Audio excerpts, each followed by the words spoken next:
So nobody was under the kind of stress that he was under. You could almost look at some of the ring wraith stuff as a spiritual warfare interpretation. Welcome back, everyone, to Movies Are Spiritual. We are doing our top movies, our favorite movies of all time series. So this episode, we're going to cover my third favorite movie of all time and talk about why it's spiritual, what we see in it. Our number 3 pick for me is Lord of the Rings, Fellowship of the Ring. A lot of people probably pick Return of the King, but my favorite was always the first one. I don't know why. Maybe I'm just comfortable with the dark gloom and stuff. But this movie, to me, had some horror influences. The ring wraiths look gloriously spooky. You know, I thought they were so creepy, and I was just fascinated by this movie. I'd never seen anything like it in the fantasy world, and it was like a modern type of Star Wars to me. So those are some of the reasons that I liked this movie when I saw it in theaters. Spiritually, here are some themes that I saw in it. This is actually supposed to be a part of a fictional telling of Catholicism. J.R. Tolkien wrote those Lord of the Rings books as a way to tell that story. And initially it wasn't intentional, it was maybe subconscious, but he says that when he revised the story, it was a conscious decision to tell the story of Catholicism through those books. And you can see that in the film. I mean, it shows up in a few places. You've got a few characters. Aragorn, he's supposed to be this king, the rightful king that's not on the throne at the time. And that's kind of a parallel possibly to Jesus. So he's a savior figure who has to claim his ultimate throne at the end. Frodo, he's got this task of carrying the ring, which is like this unbearable task that puts this huge weight of the world on his shoulders. And he didn't ask for this task. He has to suffer through this whole movie and run from all of these creatures, the ring wraiths. So I looked at him as maybe like the righteous sufferer type of archetype. He's almost a form of a Jesus figure there. And I also liked just the ring wraiths because to me they represented almost a ghost-like or a demon-like spiritual threat. So you could almost look at some of the ring wraith stuff as a spiritual warfare interpretation. I mean, they're kind of in this other realm when Frodo puts the ring on. And what's that place that they go to? I keep wanting to say The Further, but I know that's a different movie. That's the Insidious trilogy. Anybody remember? I don't remember. No. The eye could see you. Yeah. Everything turns white and it looks like it's all windy, and the ring wraiths are able to see the person wearing the ring. So it's almost like there's 2 dimensions depicted in the film, and you could look at that similarly to The Matrix, where there is a physical world and there's a spiritual world. So 2 worlds in one, kind of like our world if you believe in the spiritual. So that's what I saw in this movie. Now I'm going to punt it to you guys, and you tell me, do you think this movie should be in the conversation of best movies of all time? And did you see anything different than I saw in this film spiritually, or what do you think? I think the trilogy would definitely be in the conversation for at least greatest groundbreaking movies of all time, because they did something that the way Star Wars kind of upped everything back in the 70s and then Jurassic Park in the 90s. So when Lord of the Rings came, they're doing all these different things. It was kind of groundbreaking. The way they shot everything, all 3 books in one, 4 or 5 year time frame or whatever. It was a different way of doing things, and they were really good. They'd be in the conversation. I've seen this movie one time, and I saw it in the theaters when it came out. Only once. Wow. I hated it. Really? I hated the entire trilogy. I cannot wait to hear why. I thought it was boring. It was boring. It was walking and talking and more walking and more talking. And then he'd have a couple fight scenes. I got so bored in the first movie that I actually got up and went out into the lobby, struck up a conversation with the theater owner. And this was in Hoopston. Went outside and smoked a cigar with the owner for 20 minutes. Came back in, movie got over. I went and saw the second one. And again, I'm just like, I can't. And it's weird is because I love those kind of movies. So you would think that would have been right up my alley. I canate sit in the movie for 3.5 hours watching this stuff. Like, we saw the third one in the theater, and they had the 5 different like false endings before they actually ended the movie. I was with you on that one. Somebody in the theater went, "When is this movie over?" It's just not up my alley. That's all I can say about it. I have no desire to watch those movies. They come on TV. I don't watch them. I can't do it. Is fantasy part of the issue too? Like the fantasy because genre? because I like Willow. That's not it. It was just something about it just never grabbed me. But with that said, I will say I agree with Doug that the way they did it, that's an epic series, and that they knocked it all out at once. So the continuity between all the actors, they could just flow from one movie to the next. I mean, it's a huge project. I thought visually it was really well done. Visually, looked really neat. It looked cool. I guess when you say like what's some of the greatest like film franchises of all time, I think you could throw Lord of the Rings in there. I don't want to say that I think they're bad movies. It's just it didn't grab my attention. It's like I saw them and it just I can say I saw them. You know what I mean? So to be honest with you, I don't remember anything about this movie. I remember walking trees. That was in the second one. Okay, so yeah, he liked the first one. The first one, I don't remember anything about it. You shall not pass. I remember that part. Is that the first one or is that the third one? Yeah, that is the first one. Okay. Yep. I'm just going to shut up because I have nothing to add. Well, Boromir has a really good redemption arc too, because he tries to take the ring from Frodo, and you can tell that he's been influenced by the ring.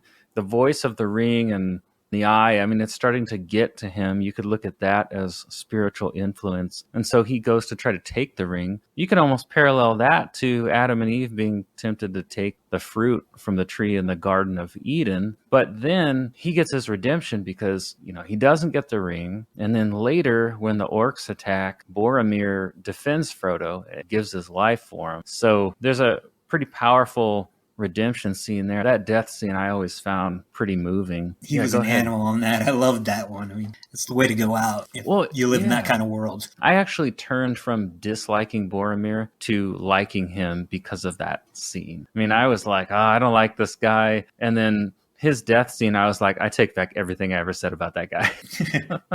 He's a very interesting character because everyone else at that meeting was living in peace behind this great army that he was in charge of. So nobody was under the kind of stress that he was under. Everyone understood that how bad everything can be and all of that, but no one else was in that kind of stress. Like, I have seen my best friends and family die defending against this evil while you guys sit back here and, dance and drink beer and all this. I want to use this ring to save my people. It wasn't like he was the bad guy in this situation. And yeah, I think he was definitely tempted, and that just pushed him over the top. But at the same point, I can sympathize with him because even though it may not be the right thing to do, it seems like the proper thing to do. I don't know, making the wrong sacrifice maybe. Mm-hmm. The redemption story was great. His death scene was epic. Poor Sean Bean dies in everything he's in. I really do enjoy those movies. I'm not as hyped about them as other people, I think. Truthfully, I'd rather watch the Harry Potter saga over Lord of the Rings. And at my age, a lot of people may snicker at that, but I really did like the Harry Potter movies. But not to take anything away from Lord of the Rings. It's amazing. I've got the extended versions on DVD, and once a year I'll pop them in and have an epic weekend. 12, 13 hours, however long it is. I was going to say, how long is it to watch one movie? Because they're 3.5 hours already. Yeah, the extended versions are over 4 each, I think. I can't. I wouldn't get through it. I know it's supposed to be like the medieval ages, but the big battles and the epicness, they do kind of make me think of those battles in the Bible, in the Old Testament, between the Israelites and some of the other nations around. They make me think of those battles. And now I'm going to get really weird on you again for a second, but you know how in Lord of the Rings, they're fighting orcs? I don't know if orcs are just supposed to represent evil, maybe, but if I were to go back to ancient Judaism and what they thought again, remember how I've kind of talked about the whole idea of the Nephilim? There were supposedly these evil spirits who didn't like that God made humans. They had children with human women that were half God, half human. The idea in ancient Judaism is they're what corrupted the earth before the flood. Well, their descendants end up being the giant clans in the Bible. So all these other nations that the ancient Israelites were fighting, like the Amorites and the Amalekites, they're thought to be the descendants of those half-god beings. So what's interesting about that is, if you think about it that way, then whoever Israel was fighting, if that was true, they're half evil spirit. They're not actually fully human. So you could almost look at these Lord of the Rings epic battles as a replay of Judaism. Maybe they were fighting these giant orc-like creatures back then. I mean, I don't know what a giant looks like. I don't know if any of us do. But it's very interesting if you want to get into the weird, the deeper side of theology there. Right. Now I just freaked everyone out. It makes it interesting. Never thought about it that way. Yeah, if anybody wants to read about that, it's actually from the Book of Enoch or the Book of Giants, some Second Temple Jewish literature. But what's weird is the New Testament writers, Jude and Peter, they pick up some of that material and quote Enoch. So it makes you wonder whether or not that stuff's actually a part of their thought process or just the literature of the day. Mm-hmm. I like it, but I'm a theology nerd. So, all right. So my last question for you then, which I'll ask this to Doug since Drew doesn't. You already know my answer? Yeah. What are you saying? Is Fellowship of the Ring the odd one to pick as the best, as my favorite of the three? Or is the usual Return of the King, is that the normal go-to? Yeah, Return of the King, that was epic. You know, it was an epic ending that kept going and going. It was the coming together. And I think that one everyone goes to mainly because it was nominated for all these awards. Did it deserve it? Absolutely. Absolutely. But at the same time, the first two probably deserved it just as much. But I think by the time the third one came around, everyone was like, this trilogy is so great that they had to throw it out there and almost had to win. So, you know, this is the one that won all of the awards. So that's kind of the trendy thing to do, is to get in there and be part of that. I agree with you 100%. I think the first one is the best. I like all of them being together. Not saying that the other two are hard to follow. They aren't. But there's a little bit more to think about with that, because you bring in more characters, you have more plot lines, you know, this is going on, this is going on, this is going on, meanwhile, this is going on. And, you know, it's not hard to keep up with, but at the same point, the first one is just a little more calm, I guess, when it comes to it. It still has plenty of action, a lot more comedy. I like all four hobbits being together. I think that's cool. So yeah, the first one is my favorite of the three as well. I also forgot to mention earlier, I like the theme of the temptation of the ring, because you wonder, what is the ring supposed to represent? Because when people are tempted with it, they generally have good intentions and they think they're going to do something good with it. And I think if you want to think about the subject of temptation, we usually don't fall for stupid stuff like, hey, go do this really terrible thing. There's usually some way that we rationalize it to make it reasonable in our heads, and then we just kind of slowly move in that direction, and maybe before we know it, we've done something that we don't really want to have done. And I see that in this film, because everybody's got good intentions and they want to use the ring for something good. It sneaks up on them like that. So I think that's a really interesting spiritual theme I saw. And yeah, I think most people say in most cases, everyone tries to justify it, and a lot of times you can convince yourself that you are. I mean, that was the original one with Satan or Lucifer betraying God. He felt like he was doing the right thing, and then everything that follows. Yeah, that's good. All right, guys. Well, thanks for joining me. We'll be back soon with another quick cast on favorite movies of all time. We'll see ya.